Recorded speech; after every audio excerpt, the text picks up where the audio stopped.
اعوذ باللہ من الشیطان الرجیم، بسم اللہ الرحمن الرحیم۔ سورہ الکہف آیات نمبر 71 سے لے کے 78 تک۔ بسم اللہ الرحمن الرحیم۔ فَانطَلَقَ حَتَّى إِذَا رَكِبَ فِي السَّفِينَةِ خَرَقَهَا۔ اللہ تعالیٰ فرماتے ہیں کہ وہ دونوں روانہ ہوئے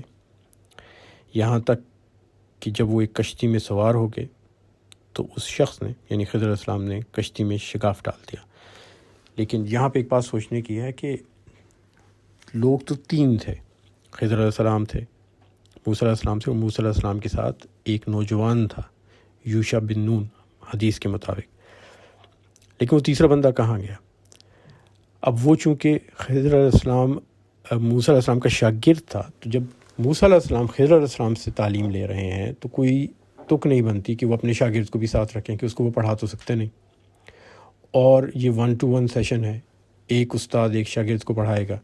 تو اپنے شاگرد کو انہوں نے فارغ کر دیا کہ وہ پہلے علم حاصل کریں پھر شاگرد تک پہنچائیں گے۔ اس میں اہم بات یہ ہے کہ وہ شخص جو ان کے ساتھ نوجوان یوشع بن نون ان کا ملازم نہیں تھا، ان کا شاگرد تھا، کیونکہ اگر وہ ملازم ہوتا تو اسے ساتھ رکھتے، اس کو ساتھ لے کے جاتے، کیونکہ ملازم کا کام تو خدمت کرنا ہے۔ لیکن چونکہ یہاں معاملہ سیکھنے کا ہے اور شاگرد کے ہوتے ہوئے استاد مزید سیکھ نہیں سکتا، تو اس لیے انہوں نے اس کو فارغ کر دیا۔ تو یہ دونوں چلے، اور حتیٰ اذا رکب فی السفینۃ خرقہا، حتیٰ کہ وہ اس کشتی میں پہنچے، اس کشتی سے جب اترنے لگے دوسرے کنارے پہ تو خضر علیہ السلام نے اس میں سوراخ کر دیا، شگاف ڈال دیا۔ قال، موسیٰ علیہ السلام نے کہا، اخرقتہا لتغرق اہلہا، آپ نے اس میں شگاف ڈال دیا تاکہ اس میں سفر کرنے والے ڈوب جائیں، کہ ہم تو پہنچ گئے، اب ہمارے بعد جو لوگ سفر کریں گے وہ تاکہ ڈوب جائیں۔ لقد جئت شیئا امرا، یہ تو آپ نے ایک بڑی سخت حرکت کی۔ قال، خضر علیہ السلام نے کہا، الم اقل انک لن تستطیع معی صبرا، میں نے تم سے کہا نہ تھا کہ تم میرے ساتھ صبر نہیں کر سکتے۔ اب موسیٰ علیہ السلام نے یہ بات کیوں کی؟ ان کو حالانکہ وعدہ کیا تھا کہ میں کوئی سوال نہیں پوچھوں گا، پہلے ہی بتا دیا تھا خضر علیہ السلام نے کہ کسی معاملے میں کوئی سوال نہیں پوچھنا۔ موسیٰ علیہ السلام جو ہیں وہ ایک بڑے دردمند دل والے شخص ہیں، اور بنی اسرائیل کا ایک بہت بڑا گلہ یہ ہے کہ ہم تو بہت اچھے لوگ ہیں، ہم تو بڑے نیکوکار ہیں، اللہ کی عبادت کرتے ہیں، نمازیں پڑھتے ہیں، اچھے کام کرتے ہیں، اور ہم پہ مصیبت آتی ہے۔ اب یہ کشتی بان بھی ایسا ہی تھا، ملاح جو ہے وہ ایسا ہی تھا کہ کشتی جا رہی تھی، خضر علیہ السلام نے اشارہ کیا، ایک تو خضر علیہ السلام کو پہچان گیا، جانتا تھا، تو ان کو کشتی پہ چڑھا لیا، پھر ان سے کرایہ نہیں لیا، کمرشل کشتی تھی لیکن کرایہ نہیں لیا، اور اس کے بعد جب دوسرے کنارے پہ پہنچ گئے تو خضر علیہ السلام نے کشتی میں شگاف کر دیا، تو ان کو لگا بہت ناانصافی ہو رہی ہے۔ بنی اسرائیل کے ساتھ بھی تو یہی ہو رہا تھا، مصر کے لوگ فرعون بنی اسرائیل کو بہت اچھی طرح جانتے تھے، یہ یوسف علیہ السلام ان کے بھائیوں کی اولاد تھے۔ یوسف علیہ السلام وہ شخص جس نے ان کو ایک بہت بڑے قحط سے بچایا، 7 سال اچھی فصل ہوئی اور 7 سال قحط ہوا، اور انہوں نے جمع کر کے رکھا سب ذخیرہ اناج کا، اور پورے مصر کو بھی دیا، اور باہر سے لوگ، فلسطین تک سے لوگوں نے آ کے لیا۔ اور آج بھی مصر کے اندر ایک جھیل ہے جس کو جھیل یوسف کہتے ہیں، اور کہا جاتا ہے کہ یوسف علیہ السلام نے بنائی تھی، اور پانی کا ذخیرہ کر لیا تھا 7 اچھے سالوں میں، اور جب اس کے بعد پانی کی کمی ہو گئی تھی اور جب اناج کی کمی ہوئی تو اس پانی کے ذخیرے سے مزید فصلیں اگائی گئی تھیں۔ تو بنی اسرائیل نے تو بہت نیکیاں کی، بہت بھلا کیا، اور اس کا نتیجہ کیا نکلا کہ ان کو غلام بنا کے ان کے ساتھ بدسلوکی کی جا رہی تھی، ان کے ساتھ برا پیش آیا جا رہا تھا۔ تو موسیٰ علیہ السلام کے ذہن میں یہ چیز تھی، اب وہ ایک اور شخص کے ساتھ ایسا ہی ہوتا دیکھا تو ایک دم ان کو ناگوار گزرا، ان کے منہ سے یہ بات نکل گئی۔ لیکن پھر جب انہیں احساس ہوا تو کہنے لگے،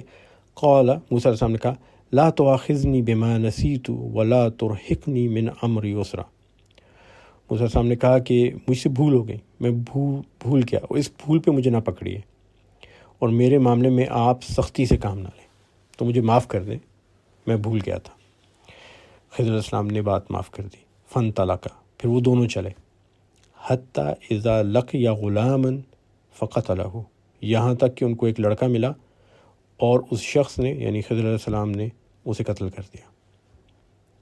اب یہ چیز بہت گھمبیر مسئلہ ہے موسیٰ علیہ السلام کے لیے۔ موسیٰ علیہ السلام نے جیسے یہ دیکھا تو ایک دم اضطراب میں پڑ گئے، کوئی بھی انسان اضطراب میں پڑ جائے گا اگر آپ دیکھیں کہ معصوم بچے کو کوئی قتل کر رہا ہے، لیکن موسیٰ علیہ السلام کے لیے یہ اور بھی زیادہ تکلیف دہ بات تھی، کیونکہ بنی اسرائیل کے بچوں کو، خاص طور پہ لڑکوں کو پیدا ہوتے ہی فرعون قتل کر دیتا تھا، جس کو اللہ تعالیٰ نے سوء العذاب کہا ہے، اور لڑکیوں کو چھوڑ دیتا تھا۔ اور سب سے بڑا ظلم جو جینوسائیڈ ہے تاریخ کے اندر، جو پہلی دفعہ کوئی ریکارڈڈ جینوسائیڈ ہے، وہ بنی اسرائیل کا ہے، کہ نسل کشی کی جا رہی تھی ان کی۔ اور اس کے بعد موسیٰ علیہ السلام کی اپنی زندگی میں یہ واقعہ تھا کہ جوانی میں دو لوگوں کے درمیان جھگڑا ہوتے دیکھا، ایک بنی اسرائیل کا تھا اور ایک مصری تھا، اور وہ سمجھے کہ بنی اسرائیل والے کے ساتھ زیادتی ہو رہی ہے، تو اس جھگڑے میں اس کی مدد کو گئے، اس نے بلایا مدد کے لیے، تو انہوں نے ہاتھ اٹھایا مصری پہ، اور وہ اتنی زور سے پڑا کہ وہ بندہ مر گیا، تو خود بھی غلطی سے ایک قتل غیر عمد کر بیٹھے تھے، اور اس کی وجہ سے ان کو ملک چھوڑ کے جانا پڑا۔ 10 سال ان کو جا کے مدین میں شعیب علیہ السلام کے پاس رہنا پڑا، پھر واپس آئے، اور اس کے بعد دوبارہ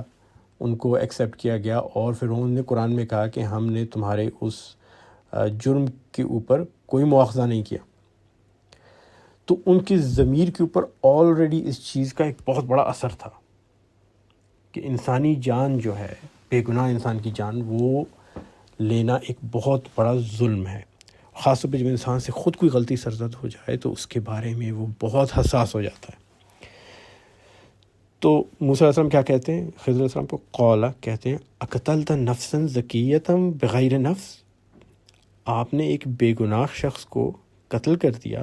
حالانکہ اس نے کسی اور کا خون نہیں بہایا تھا، کیونکہ یہ تو سزا قتل کی اس کو دی جاتی ہے جو کسی اور کا خون کرے۔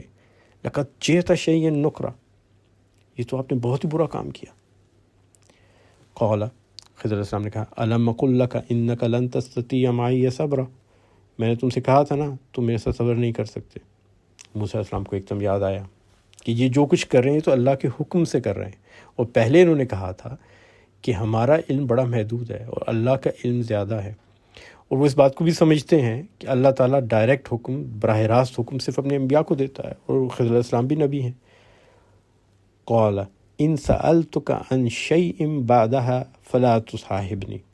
تو موسیٰ علیہ السلام نے کہا کہ اس کے بعد اگر میں آپ سے کچھ بھی پوچھوں، ان سألتک عن شیء،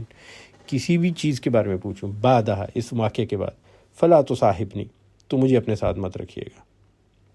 اور ساتھ میں پھر معذرت بھی کی، قد بلغت من لدنی عذرا، اور میری طرف سے بہت سارے عذر مل چکے ہیں آپ کو، میں بہت بہانے کر چکا ہوں، پہلے میں نے کہا یاد نہیں رہا، اب تو میں وہ بھی نہیں کہہ سکتا کہ یاد نہیں رہا،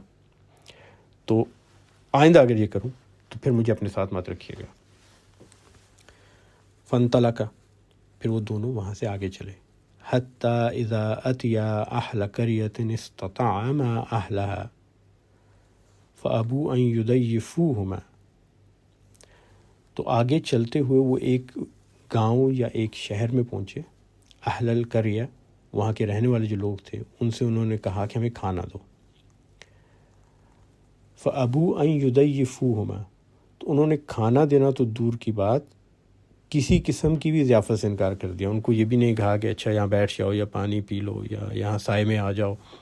انہوں نے بالکل دھتکار دیا کہ بالکل کوئی لینا دینا ہمارا تم سے نہیں ہے، جاؤ۔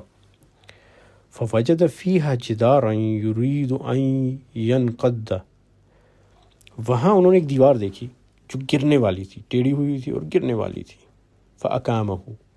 تو اس شخص نے دیوار کو قائم کر دیا۔ اب موسیٰ علیہ السلام کو انہوں نے ساتھ نہیں کہا، خضر علیہ السلام نے اکیلے میں دیوار کو قائم کر دیا۔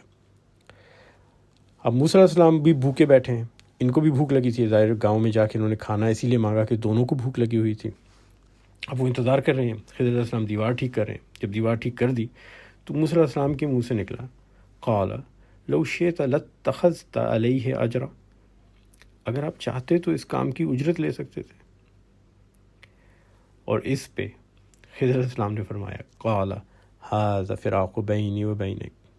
اب میرا اور تمہارا ساتھ ختم ہوا، یہ ہے میرے اور تمہارے ساتھ کا خاتمہ۔ سأنبئک بتاویل ما لم تستطع علیہ صبرا،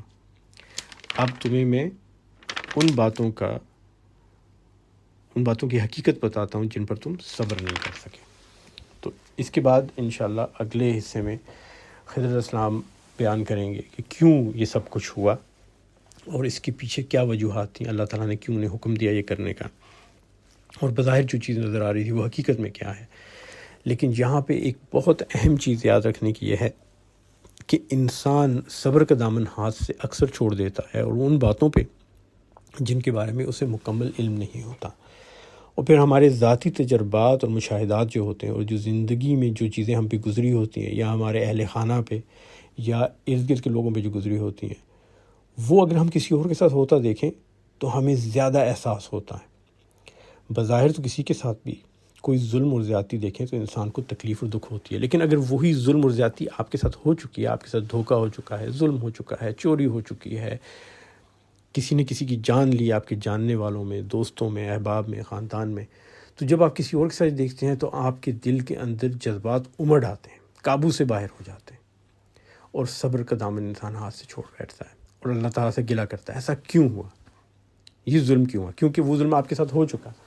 تو آپ ایک طرح سے اللہ سے یہ پوچھ رہے ہیں کہ میرے ساتھ بھی ہوا تھا تو یہ بھی کیوں ہو رہا ہے؟ کیا کوئی نظام بدل گیا؟ لیکن ایسی بات نہیں ہوتی۔ اللہ تعالیٰ جو ہے اس کے سب معاملات میں مصلحت ہوتی ہے۔ بظاہر جو چیز بری نظر آتی ہے وہ اچھی ہو سکتی ہے۔ اور ایک اور بات یاد رکھنے کی یہ ہے کہ جو چیز واقعتاً بری ہو رہی ہے، اللہ اس میں سے اچھے نتائج بھی نکال سکتا ہے۔ آپ اگر صبر کا دامن ہاتھ سے نہ چھوڑیں اور اللہ پہ مکمل یقین رکھیں اور مکمل اعتماد اور مکمل بھروسہ کریں اور مکمل ایمان رکھیں، تو اللہ تعالیٰ ایک مکمل بری چیز کو آپ کے حق میں بہتر کر سکتا ہے وقت گزرنے کے ساتھ۔ اہم شرط کیا ہے؟ صبر۔ اور صبر اسلام میں صبر کا مطلب ہے استقامت۔ صبر کا مطلب ہرگز یہ نہیں ہے کہ ہمت چھوڑ دینا یا مایوس ہو کے بیٹھ جانا، وہ ابلسا ہے، ابلیس کا لفظ اس سے نکلا ہے۔ مایوسی جو ہے وہ ابلسا ہے، وہ صبر نہیں ہے۔ صبر استقامت ہے، ہمت نہیں چھوڑنی، اللہ سے امید رکھنی ہے، اور کسی بھی چیز کے بارے میں کوئی نتیجہ اخذ نہیں کرنا جب تک کہ آپ کو مکمل معلومات نہ ہو جائیں۔ اور اگر مکمل معلومات میں بھی لگے کہ یہ برا ہوا ہے تو اللہ سے امید رکھنی ہے کہ اللہ اس برائی میں سے اچھائی پیدا کر دے گا، اور دعا کرنی ہے اور ہمت کرنی ہے اور کوشش کرنی ہے، کوشش نہیں چھوڑنی۔ صبر کے اندر کوشش بہت لازم و ملزوم ہے۔ اگر انسان کوشش چھوڑ دے گا تو وہ صبر نہیں رہتا، وہ صبر سے ابلسا کی طرف، مایوسی کی طرف چلا جاتا ہے۔ اور اپنے جذبات کو قابو میں رکھ کے سوچ سمجھ کے فیصلہ کرنا سب سے اہم چیز ہے، اور اس کا سب سے بہترین طریقہ ہے وقت دینا۔ اگر آپ کو کوئی فیصلہ کرنا ہے، مشکل فیصلہ ہے اور جذبات مشتعل ہیں، تو کیا کریں؟ رک جائیں، اس کو کچھ وقت دیں۔